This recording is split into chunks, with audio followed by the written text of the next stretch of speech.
Welcome to AirMeet. If this is your first time on AirMeet, welcome. This is a browser-based event networking tool that allows you to not only watch this amazing event, the Founder Hotseat, with the Founder Institute, but also network with each other. We got a packed house this morning, afternoon, evening, wherever you find yourself. So please introduce yourself in the chat right now. I want to see where you're all coming from, okay? Actually, I can't even see the chat anymore. AirMeet's got a lot of updates, ladies and gentlemen, but please tell everybody here in the audience where you're coming from, because we have a global audience. I'll tell you a little bit about the Founder Institute, but let me tell you a little bit about me. My name is Martin Martinez, originally from Texas, based in Austin, Texas, but I'm currently coming to you live from Palo Alto, California. I serve as the executive director for the Founder Institute Texas chapters. We currently have programs in Austin, Texas, Houston, as well as Dallas. Applications are open for all of those cohorts if you are interested in joining the upcoming programs. I also now serve as the entrepreneur in residence for Founder Institute headquarters, working on a bunch of projects that you'll learn about soon in the months ahead. We got a great event lined up in store for you. If you're just joining us, welcome to the Founder Institute Global Hot Seat event, where we're going to be reading pitches live from you amazing people coming from wherever you are. So please light up that chat. Get to know each other, drop some LinkedIns, meet some people. Just because we can't do this in person doesn't mean we can't connect as people. So I want to see that. A couple other things about AirMeet. If this is your first time on AirMeet, as I mentioned, it is a browser-based networking and event tool. So there's a couple things down here at the bottom that you'll notice. One is this little emoji right there. Click that thing. You're going to see a bunch of little emoticons. See some claps. Y'all do well. Y'all are doing great. I think I'm going to like y'all. I think I'm really gonna like y'all. So here's what I was gonna break down, ladies and gentlemen. All these claps. I'm gonna introduce some amazing panelists for our event. We're gonna be reading your pitches that you submitted in advance using the Mad Libs tool. So if you aren't aware of how we like to structure pitches, we'll talk about that here in a little bit. But first off, let me tell you a little bit about Founder Institute. So the Founder Institute is a global accelerator program that helps entrepreneurs just like yourself launch enduring, scalable, venture-backed businesses. We usually start just right at the idea. You might just have a cocktail napkin sketch of an idea. You might just have a working prototype, but you still need to figure out how to build the business, how to find teammates, co-founders, and also raise venture capital. Founder Institute is a great place to do it. We're in over 200 cities in over 65 countries around the world, and we're only launching more cities. Throughout the pandemic, we have noticed that entrepreneurs are ready to take that leap. They've seen the world that's been broken, and they want to fix it. So whatever it is you're working on, we want to help. And more than likely than not, there is a city near you that is running virtual or hybrid-based programs. So please check us out at fi.co. And if you're ready to take the leap, go to fi.co/join and sign up for some of our fall virtual programs. So without further ado, I want to introduce a couple of amazing people that are going to be joining me to the stage right now to help with our Hot Seat event. So Janet, Jeremy, please, let's get those cameras on. Let's get those mics going. And let's introduce ourselves to the audience. So Janet, tell us, how are you? Tell us where you're coming from. Tell us a little bit about yourself. How are you today? Hi, Martin. Thanks for inviting me. Hi, everyone. It's great to be here. It's my first Global Hot Seat event, although I work with FI for a lot of years.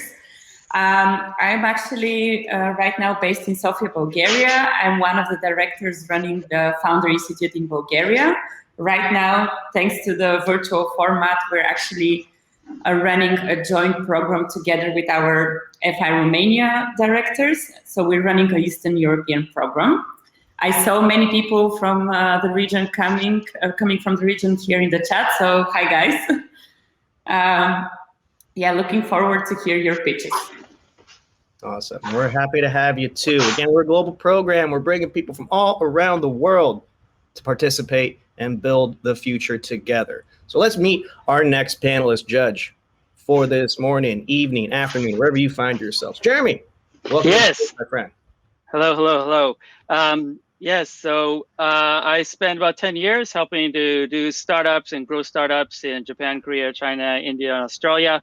I then went to the Founder Institute in Silicon Valley in 2009 to enroll in the very first program, left Japan so I could join the first cohort. It was a big success. I was awarded the hot company of that program and went on to build a business, raise various rounds of funding, went into VC, worked for Google's chairman, Eric Schmidt, and his fund, at Tomorrow Ventures, and then went on to grow a whole bunch of startups all around the world. Awesome. Thank you. And yeah, throw down some of them emojis. Give some claps for our judges this morning, afternoon, evening. I'm going to keep saying that. I'm just going to say I don't know where all are. All of you are from everywhere. I love it. We have over 165 people joining us for the hot seat right now. We're not going to get to all of you on your pitches. We're only going to do a handful that were pre-submitted. So let's talk about that, right? Let's talk about that. So ground rules for this event. Attendees have to submit in advance. If we do have time, we might get some from the audience, but part of the event is that we want you to interact in advance with us because we want to select some of the best pitches that we get, and we want to read them out loud to the audience and provide some immediate feedback on what we read. We have a format on how to do that. It's called the Mad Libs format. We've been using it for years and years and years with our founders that join the FI Core program to help them refine that initial pitch. And there's a reason why we do that. Let's drop that link in there if we can. We want you as founders. You have a ton of ideas. It's a cloud in your mind, and it's hard to articulate it early on, especially when you're trying to get other people to buy in on this idea, to help you, to give you advice. So we want you to get to the point. So using this Mad Libs tool, we really are helping you focus this idea into something that can be distilled and understood in one sentence. Because if you can't do that in one sentence, it's going to be really hard to capture people's attention in a longer format, in a minute, in 3 minutes, in 5 minutes. You'll be using this one sentence pitch in a variety of ways. In many cases, it's through networking. It's when you're talking to people for the first time and they're asking you what you do, why you do it, and who it's for. So for many people that might come in the beginning, it can be a little jarring. It can be a little off-putting, but we do this for a reason. What makes the Founder Institute so unique and really so pivotal in many an entrepreneur's life that joins us and graduates is that they're one of the best pitchers that anybody, and pitcher not in the baseball sense, pitcher in the entrepreneur founder sense, is they have the ability to articulate their vision with such clarity, with such confidence, that people are inspired, that people are motivated to say, tell me more. And that's what we want for all of you. Whether or not you join the FI program, though we hope you do, we hope you're able to articulate that same vision with confidence and clarity, just like our graduates.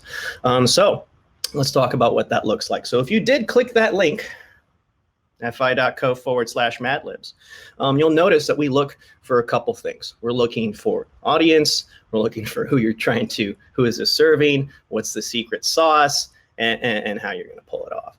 So we're gonna read, looks like 6 pitches this morning, evening, afternoon that have been submitted in advance. And it looks like all of our submitted pitches are in attendance. So I'm gonna read them in my best game show host possible voice. And we're gonna pull you on stage if you are willing and able.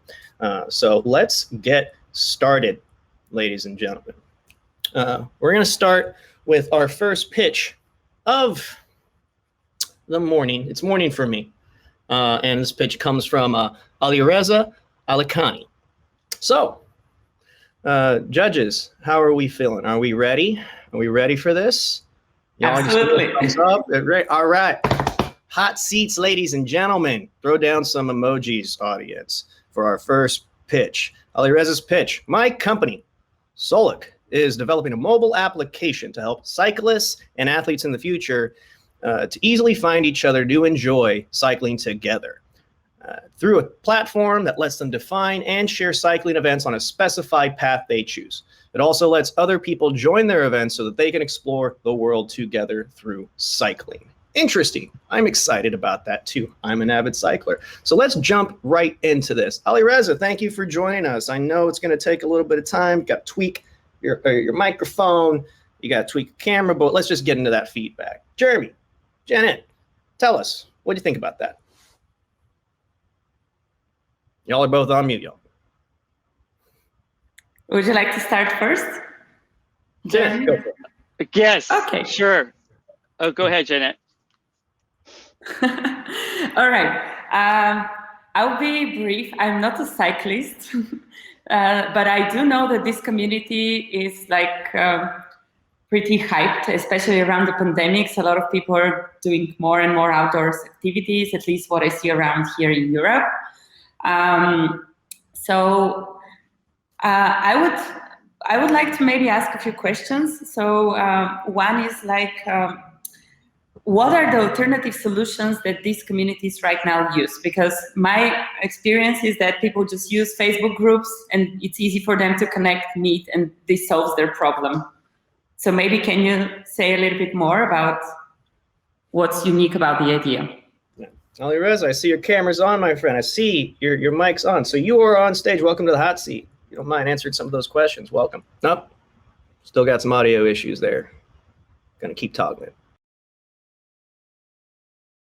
Now, 1 second. Keep tweaking on that. Looks like we got you coming from Canada. Again, we got people from all around the world. While you're working on that, Ali Reza, give us something. We got 180 plus people in the audience right now. While we're working on that audio issue, Jeremy, any thoughts to that? Sure. I mean, I would really start at the basics here and would like to understand like what is the purpose here? Is the purpose here to build a venture-backed business and get VC funding and grow this thing and exit the organization, or is this really just more of a hobby topic that you'd like to do so that you would have a more efficient time with your friends, or what is the goal of this business? Well, we're looking at that. Ali, you're on mute again. Looks like we do have a limited connection where you're at. We got you back on the mic. Give us a hello. Can we hear you, Ali? It could be the browser. Could be the browser. Again, if you're on AirMeet, you're getting kind of buggy, ladies and gentlemen, just always hit refresh. Refresh is your friend here on AirMeet. Browser-based platforms can be a little finicky from time to time. Thank you for that happy, laughy emoji. A few of them. All right, okay, all of them. Awesome. Any other thoughts before we get into the questions? Because I know Mr. Alicani is still working on some audio issues here. Maybe give yourself a quick refresh, and then we'll get back to you. Any other thoughts, impact, maybe words of advice, Jeremy, Janet? So the reason why the reason why I asked this question is because sometimes we founders fall in love in a solution, but maybe people out there already have a very simple solution that is using existing platforms and tools.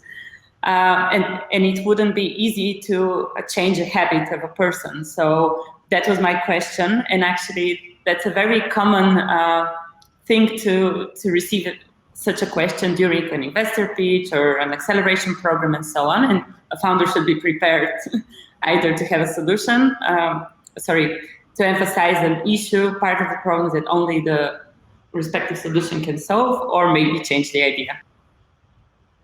Brilliant. Jeremy? Yeah, it looks like we lost Eloisa. So anyways, I mean, I guess for everybody on the call here, I mean, I think this is really critical to understand what is the purpose of the business, and because every subsequent decision depends on that. I've seen a lot of companies like make decisions in terms of hiring, in terms of marketing, in terms of other things, following playbooks that have worked for other venture-backed businesses, but in fact, they themselves are actually, their main goal here is to build a sustainable business, a lifestyle business that's going to throw off cash flow every year to them and be able to put that in their pocket. And everything in their business, every business decision is going to be different if that's your goal versus your goal is being to exit this organization to, and have an outcome to another organization or do an IPO. Fantastic. Thank you all for that. Looks like we lost Mr. Ali Reza Alicani. So for those of you who might get called up for the hot seat, we do appreciate that y'all are putting yourselves out there and coming on stage for us. Just make sure that when you do, a couple things, AirMeet, again, it's kind of a finicky tool from time to time, though we love it. it allows a lot of networking, a lot of really great interaction. So if you are using a particular browser, make sure it's going to be Chrome or Firefox for optimum performance. Unfortunately, just the other browsers out there in the world just aren't agreeing with kind of error meets from time to time. So so just a reminder, if you are been called up to the stage, just check that out. But otherwise, let's keep moving. Let's keep moving. And thank you all for the kind messages wherever you're out in the world. Again, we got nearly 200 people here. It's a very fun time. But let's keep it going. Our next pitch, ladies and gentlemen, is coming from Stefan Eder.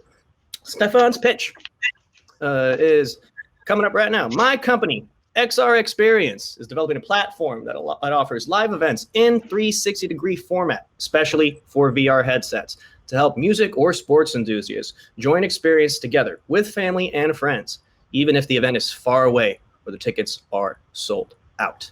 So Stefan, welcome to the stage. We'll give you a couple minutes to test that audio and visual out, but please keep quiet. Janet, we started with you the first time. Jeremy, we're going to kick it to you right now. Welcome, Stefan, to the stage. Jeremy, what are your immediate thoughts there?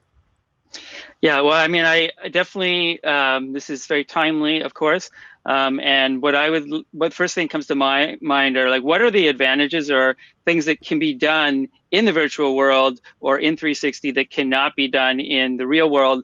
And, how much are customers or potential customers willing to pay for that? I could imagine, first thing that comes to mind is like backstage, and just love to hear the thoughts on that for this business or this solution. Fantastic. Yes, y'all are using the emojis very well. Give some claps for Stefan, putting himself up out there. A much room full of strangers all around the world. Jeanette, what are you thinking? Oh, had to hit refresh. Yeah. Again, the refresh button. I don't know. Stefan, are you going to answer the question first, or maybe I'll go first with my feedback? How does it work? You can proceed. Then I will answer your question, both from Jeremy and yours. Okay, so quickly on my end, I believe it's perfect timing for such solutions. Locally, I'm involved in organizing a few conferences. One of them is like the largest on the Balkans that is related to tech startups and so on.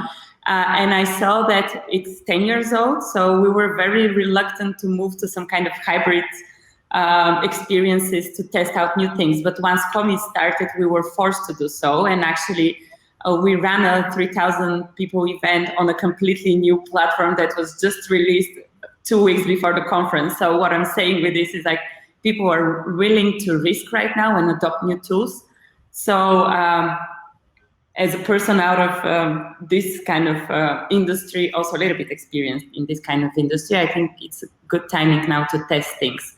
And another thing I noticed from the inside, what was important for us when we were choosing the platform and the tools around it was how easy it was to onboard speakers and like all the admin side of the crew on the platform. How easy was it to plug it into existing systems like ticketing systems, tracking systems, and so on. And also one useful thing was to have someone like an account manager, so someone who is solving your technical issues prior to the event, during the event, and so on. So I don't know if you thought about this part of the solution. Maybe you're early on and you're focused on the hardware, software side. Well, yeah, thank you for your thoughts and for your questions. I'm with you, Janet. I think it's a good timing because we are a little bit in the middle of COVID and we want to experience events together, even though we are not able to. And so with 360-degree format and with the VR headsets, we can have a really good live feeling. And what my USB will be is that we can connect together and that we can see each other with very realistic avatars and that we can talk together on the event. So it can be music or sports. And with these technology, we can do in future things that we are not able to do now. That's what Jeremy talking about. So if you think about we can not only watch a Bon Jovi concert or something like that. We can ride on a dragon over the concert, and the pay system, what Jeremy asked, is very simple. It's like the system like now is pay-per-view or a monthly abo. And the thought with backstage is very good. So we can do things that we cannot do now. So if we put a camera on the stage 360 or behind the stage, we can view with the VR headset, looking around, and have a feeling right where you are in the middle. Exactly, you are right there, and that's my USB, and that you can connect together and with friends. So that's I wanna realize. Fantastic. So thank you for that, Stefan. I'm going to ask you one question before we let you get back to the audience and bring up our next pitch. In many of these cases that we ask our founders, you can't really do it here in the one sentence Mad Libs format. And again, if y'all are still looking for that, head on over to fi.co/Mad Libs so you can follow along with how these founders are pitching their ideas. What can we do? What can the audience do to help you maybe achieve this idea and turn it into reality? And the only thing I ask is don't ask for money. Don't ask for money in a one sentence pitch. Don't ask for money in a 60-second pitch. But what can the community do to help you realize? Is it networking? Is it advisors? Is it resources? What could we do?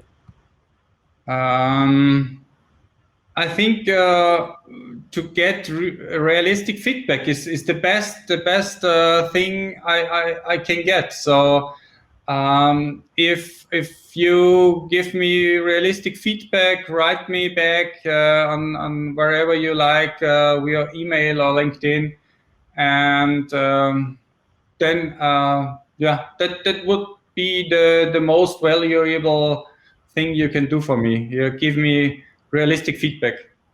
Fantastic. Well, one more time, ladies and gentlemen, give some claps using that emoji tool to Stefan. It's always hard coming up and pitching in front of a room full of strangers, let alone in a virtual format. So thank you, Stefan. We're going to send you back to the audience. And if y'all are sticking around for networking towards the end, be sure to meet him at the tables or with the one-on-one networking tool. So coming up next, ladies and gentlemen, we are hitting almost the top of the hour. We're holding strong at over 180 attendees. So welcome from all around the world. Our next pitch is from Bhumika Gupta. Apologies on that. My name is Martin. Most people can't pronounce it either. So if I struggle with your name, please correct me, because I like to do it right.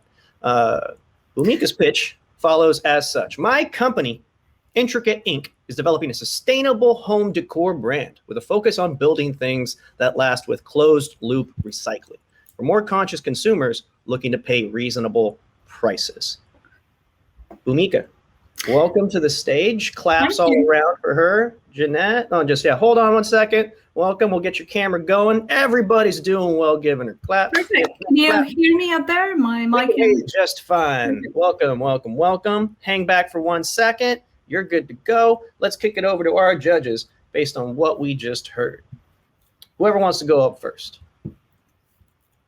Well, maybe just to make sure everybody here in the audience is saying eye to eye, could you talk a little bit about what you mean by closed loop recycling?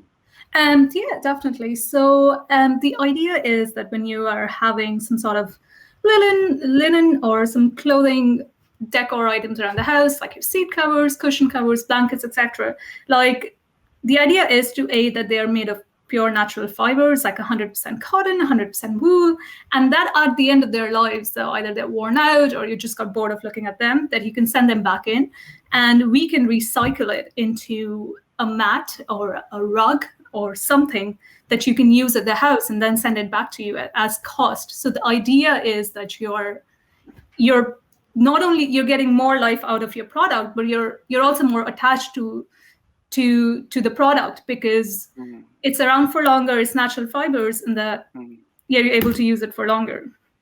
And what do you see as the advantage and disadvantages of your organization doing this in a closed box versus having this more as like a platform? Like I could imagine that you could sell this item and then have it sent back to maybe an ecosystem or a platform of other companies that could then, recycle it into other products. Have you thought about those two things, and why have you chosen one over the other?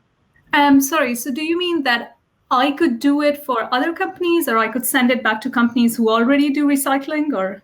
So I could imagine a whole network of companies that are working together, right? Like you may have a specialization in a particular type of product, but maybe you could build a network of other companies that have specialization in, other products or other categories or other materials or other designs. The advantage of that would be that there would be a larger awareness and a larger ecosystem. But obviously the disadvantages of that being like, you're going to be losing control of that. But I just feel that like building a standalone brand also has its challenges, and having some network effects where multiple companies could join together to promote this and to work together. It seems like there could be some advantages as well. Just so I could get a bit more clarity, so how would you propose that multiple companies work together on promoting something like this? Like I'm just... Yeah, so I mean, if you contacted a company like a leader in, I don't know, wood furniture and a leader in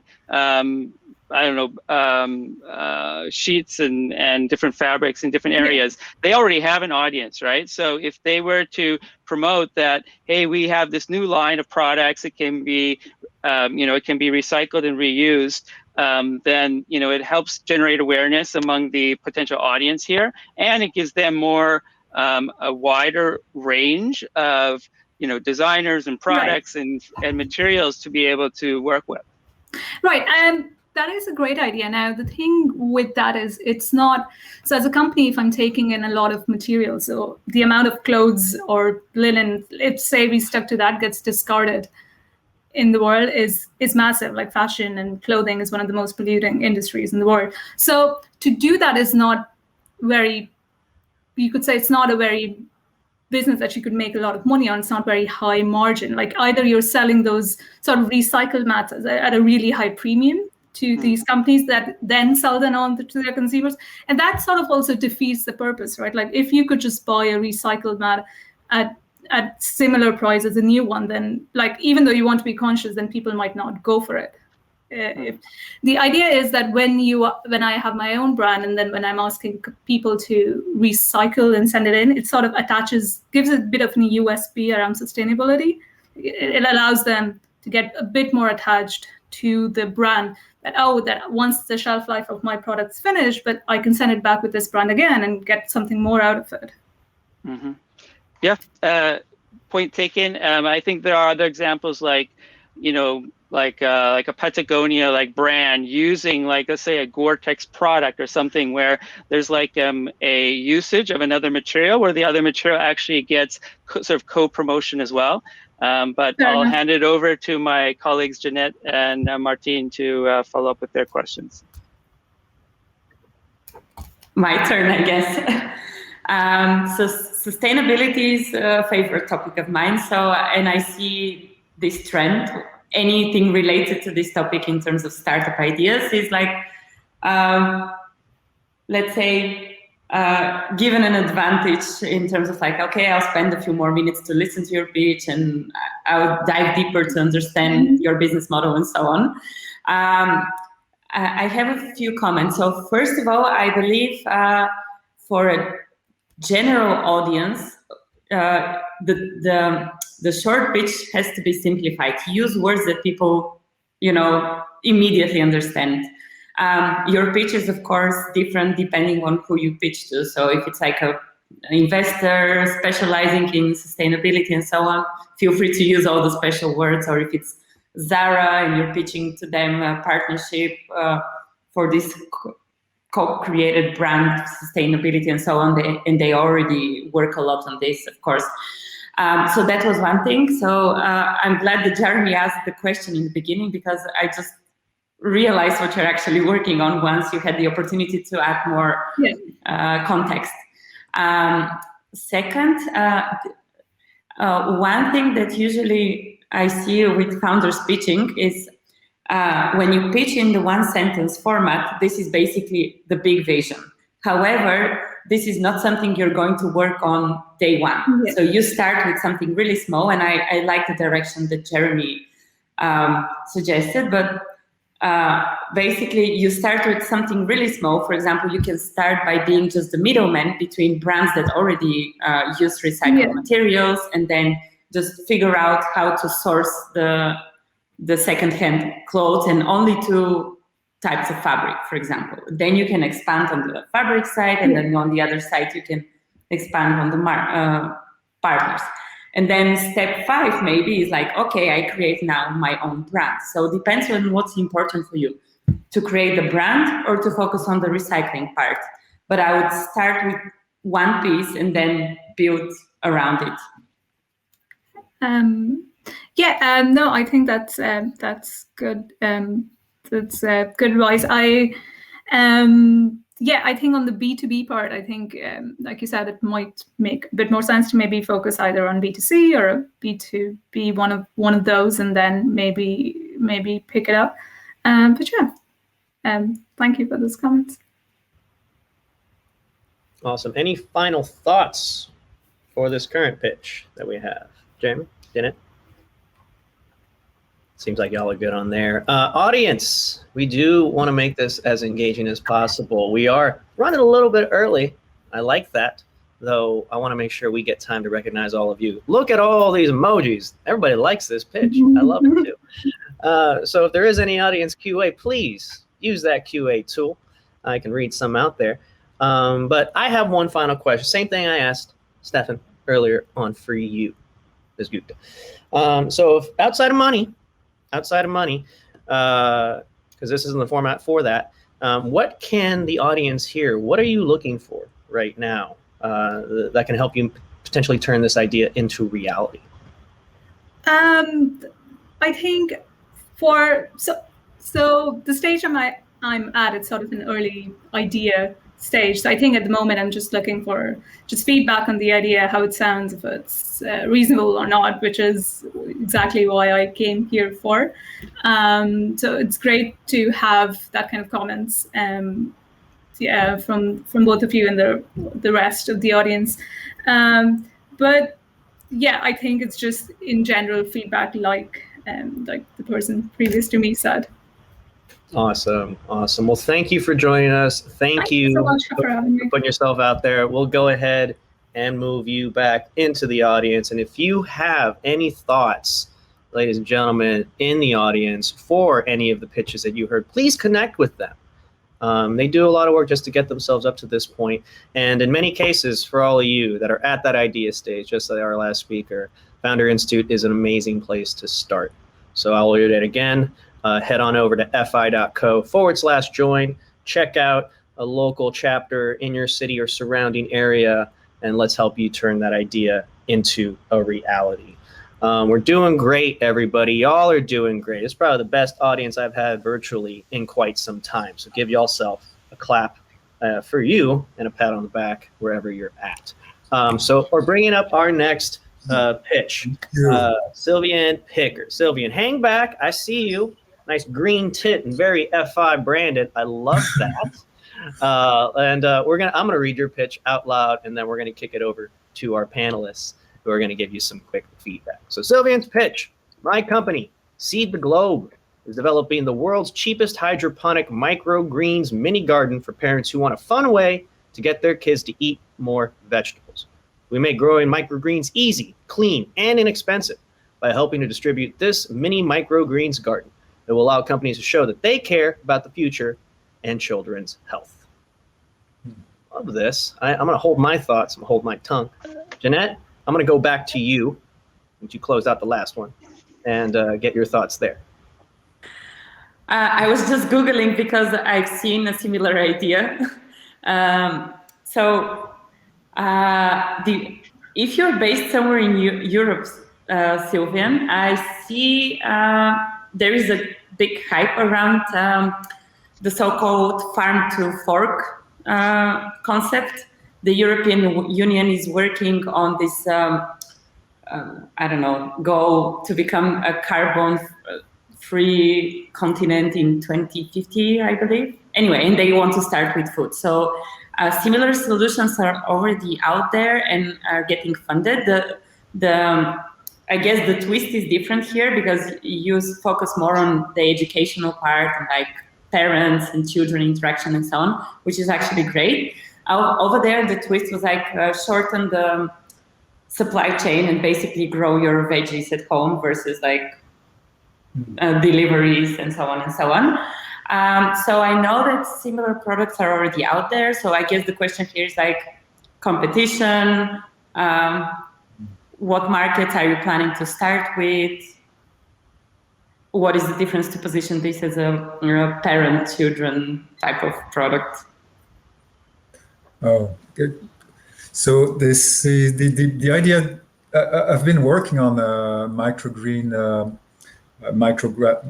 mini garden for about a year, and I've found very good products. But I didn't have enough money to start the other designs. I have two other very good designs with higher end, and I just wake up in the middle of the night with extremely cheap and design. We can make an efficient mini garden for that's $1. We can have a version that costs $5, or we can have a ceramic version that would cost maybe, I don't know, $15, $30.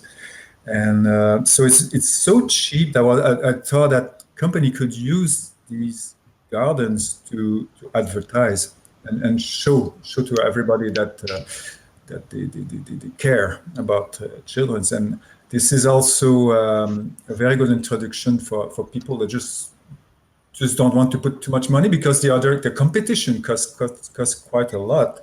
But depending on how much money you have, but for a lot of people, they cost a lot of money. And if you have something that is really cheap and easy, you can try this system. So the comment I'd make is, I mean, right off the bat, as Martine was reading the pitch, I mean, the one word that really stood out to me among every other was the word cheapest. So, I think, again, I would go back to one of the questions I asked one of the other pitchers before, which is like, what is your goal here? So is the goal here to increase sustainability in the world? Is the goal here to increase health of children? Is the goal, really make that super clear. I mean, generally, when you are trying to pitch a startup that wants to attract VC funding and things, the word cheap is generally, kind of contrary to an investor's goal of making money here. So maybe you want to sit down, have some quiet time for yourself about what is your goal, and maybe then actually bring that into the pitch, like into that top level messaging about what your goal is for this product or for this company, so that becomes very clear, and so that people can self-select as to whether, I as an investor, is this something that I want to get involved in, or I as a philanthropist, is this something I want to get involved in, or what have you? Mm-hmm. Yeah, sure. So my idea was to use low-tech designs, gardening tool designs, to help city people grow food. So I have other design. I've worked on seed balls. I have a very good, very simple tools to make them. But I don't know. It's like this product is like my minimum viable product to start up the company, and it's a gardening company, and we'll sell seeds. The name is Seed the Globe, and we'll begin by selling. Yeah. So maybe just to make that clear, then, that the infrastructure to get started is the cheapest out there, and therefore you can get very quick adoption of the platform, so to speak. But then you have, like, as an investor would talk, like ongoing recurring revenue in terms of the seeds, selling the seeds, or similar to like the the razor blade strategy, and that could then attract investors as well to this opportunity as well. Yeah, yeah. Wait, and it's, I see this company a little bit like Apple, so we can get other products. There's a lot of I think there's a lot of opportunity in the low tech sector for gardening products, and that's the have a lot of imagination about that, and a lot of experience in farming and gardening too. So. Yeah, but I think a cheap microgreen mini garden. I mean, if we find use this for advertising other companies that not necessarily work with gardening, just to so they show that they care about all this ecology, food, and vitamin, etc. But I think that the and schools for introducing these microgreen growing to school. I mean, every year you get a new kids. So that's also a recurring process. But this idea that having something so cheap, I think the market is unbelievable. I think it's for one of my competitor. One of my competitors is making they are making something with a mini farm to grow microgreen. It's nearly $200, and there's lights and everything, and they estimate that they will get 200,000 customers in 3 to 5 years. I think with a cheap mini garden, you can really build a brand and get an enormous market. And you're building a brand, so you just I think we can sell much more than just the mini garden. I mean, I can see that, and if advertising is a big part of it and something like a unique aspect of it, maybe that could be weaved into the high level message about the company and the product as well. And so far. Thanks. Right on, Sylvian. Great pitch. We have a question from the audience that I hope you can answer for me. Towards the end of that pitch, you mentioned that this product will allow companies to show that they care about the future of children's health. So a question from Jan Michael in the audience is, how can you elaborate, companies can benefit from this?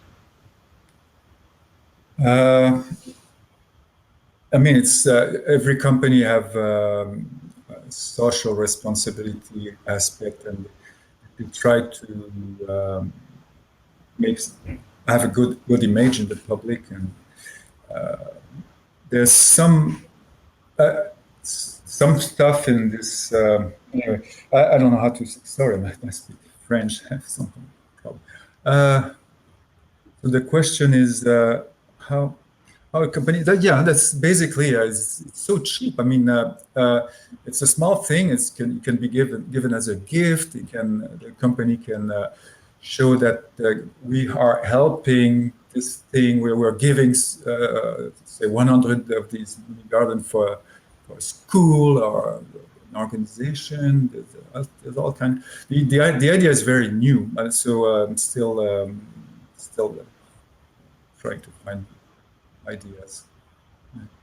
Got it. Thank you, Sylvian. And one final question from me, and then we'll take you back into the audience, and you can take a breather. Again, it's not easy to be on the hot seat. That's why we call it the hot seat. My final question for you, again, outside of funding, Sylvian, what can we do, or what can the community here today? Because we got 160 some odd people here right now. What can they do to help you kind of turn this into a reality? And don't say funding. Oh, you can connect with me on LinkedIn, and I'm looking for people that would like to advertise for their sustainability aspect of their company. But I would be happy to have a conversation with any of you. And so I'm very active on I'm active on LinkedIn. I really like this network. Easy to find me. Awesome. Well, thank you, Sylvia. And be sure to drop that contact information in the chat so you can get in touch with some people in the audience. But we're going to go ahead, take you back into the audience. Your time on the hot seat is now complete. And thank you for putting yourself out there. We're almost out of time. We do have a couple pitches that came in from the audience. If we can get to them, we will. But we do have one formal submitted pre-advanced pitch from Olusegun Gabdebo. And so let's bring them up to the stage. And while we give them a little bit of time to work on their AV, I'm going to read the pitch. So here it goes, ladies and gentlemen. Final pre-submitted pitch of the event today. Welcome to the stage, sir. My company, Guild, is developing a mobile application to help established urban musicians create new revenue streams and immersive audience engagement by enabling a platform that embeds the audience in the musician's creative process. Very interesting right here. So welcome to the stage. I'm going to kick it over to my panelists for this event to provide their feedback. Thoughts? Jeremy, let's go to you. Yes, I think this is a very intriguing high-level pitch, and it makes me want to know more, and that's exactly the purpose of creating a little brief summary, is to get more engagement, get investors to want to know more. So congratulations on that. And would you be able to take us to one level deeper so we could understand this a little bit more? Yeah, absolutely. So the idea is to have a mobile application where you have a platform where the audience or fans of a musician or content creator can actually co-create an end product or project with the content creator. So for example, a musician wants to make a song, then reaches out to his audience and gives them the opportunity to make the song with him or her.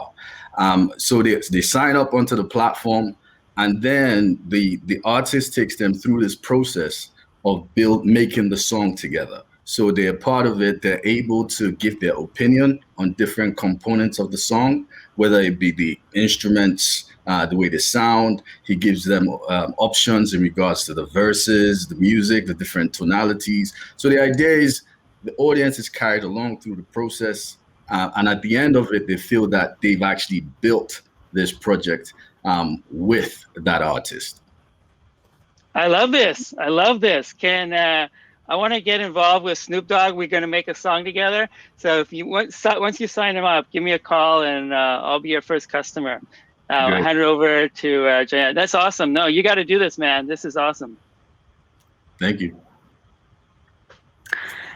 So I really like the way you explain the product, so it becomes clear to me. I'm not like, what's the word for this? Like a person who is very much into music, and I don't have favorite songs and bands, but I definitely can see this as a kind of a marketing tool from the perspective of the musician.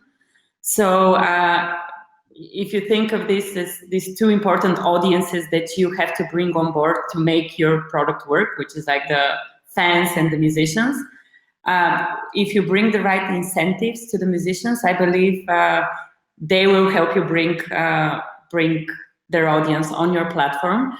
I've seen similar, so not similar solutions for this particular product, but let's say solutions for audiences and musicians. So I know it's a challenging audience, so it would be good if you're either yourself involved somehow as a hobby musician and you already have a network of similar people so that you can have your early adopters on the platform. That definitely helps. But yeah, other than that, I believe the strong component could be the marketing type of influential part that will help you bring this to life. So maybe you can tell us about your background. How did you come up with this idea? Is it something you personally would like to use? Yeah, thank you for that feedback, Jeanette. Really appreciate it. And I agree with you from a marketing perspective. I really think it's going to be a really powerful marketing tool because the buzz of it and just the excitement of an audience, especially if the artist has an established fan base, I think could be a really big one. In terms of how I came across the idea, actually, so my background, yes, I am sort of a musician. I used to be part of a band years ago, but didn't really make it to the high level, or else I wouldn't be here with you folks. I'd be, living the large life. But the idea actually came from a book I was reading a few years ago, and a lot of people on the call are probably familiar with it. How to win friends and influence people, right? So there's a part in that book where he gives a specific example about this painter that was trying to sell a painting to a customer, and the customer wouldn't buy the painting, right? And then he went back and then did the painting halfway, right? And then asked this customer what he would like to see in a painting. And then the customer gave his suggestion, and then he went off and incorporated the customer's feedback, and then the customer bought all the painting, right? So for me, I just felt that, there's so many layers in regards to the benefit of this approach, where first you're getting that iterative feedback in terms of what your audience would like to see. And this is something that music, I believe, is just the entry into this. I believe it could actually work across multiple industries, just from a product development perspective. But you get that iterative feedback from your audience, and when you end up with something that you're almost guaranteed or closer to a successful end product, because you have that direct feedback in the creation of that product. And then so you get that good footing with your audience that you've created it with, but then going into the market, right, you actually have a higher probability of success going into the market. Dude, that is exactly what is being done right here with you, man. Like, we are all listening to your pitch.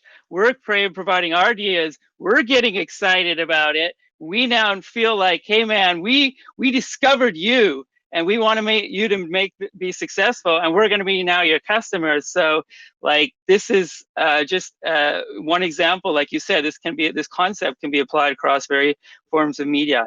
And I mean, absolutely, this is so topical in terms of, like, people who are on the musicians who are on the road, not being able to do that now.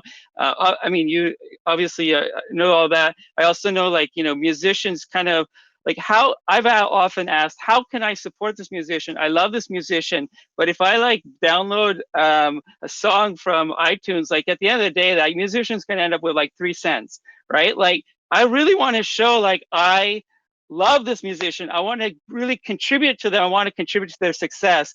I mean, this hits all the needs of the industry, and I think the customers or the audience of these musicians as well. So make it happen. Please publish. Keep us all informed about your progress. We all want to be involved. Make it happen. Join FI. That will help you make it happen. Amazing. I definitely will consider. Jeremy, I will find you. I'll hunt you down. Customer number one. Right. So absolutely. And it's great that you bring up that point, because a similar product actually already exists today. I don't know, you might have heard of Patreon, right? Which is a platform where, people that really care about artists that they're into, they can subscribe to the services of that, or actually make a payment to that artist every month. And then the artist gives them a specific offering, right? Exclusive offering, which I think is great. Now, Patreon did say themselves that, they're only kind of scratching the surface, and they've been in existence for about 5 to 6 years. They have about 200,000 creators on their platform. They've made $2 billion in the last 6 years for those creators, which is wonderful. However, kind of like my unique perspective is, this is going to be focused on creation, on co-creation. So it's a totally different experience in that regard. So you're going to create something. It's really going to be focused on that, creating something with your audience. If I could just throw in one last comment. I mean, there's also in that general category, I think there are platforms where, like, you can get, you can pay, I don't know, $500 and get Snoop Dogg to say happy birthday, Jeremy, or whatever like that, right? It's also in that vein, and that's also an area that is really, attracting more and more interest. So, but this, leveraging the musician for what the musician's good at, which is making music, at the same time makes so much sense. So I'll stop it there, but. Thank you, sir.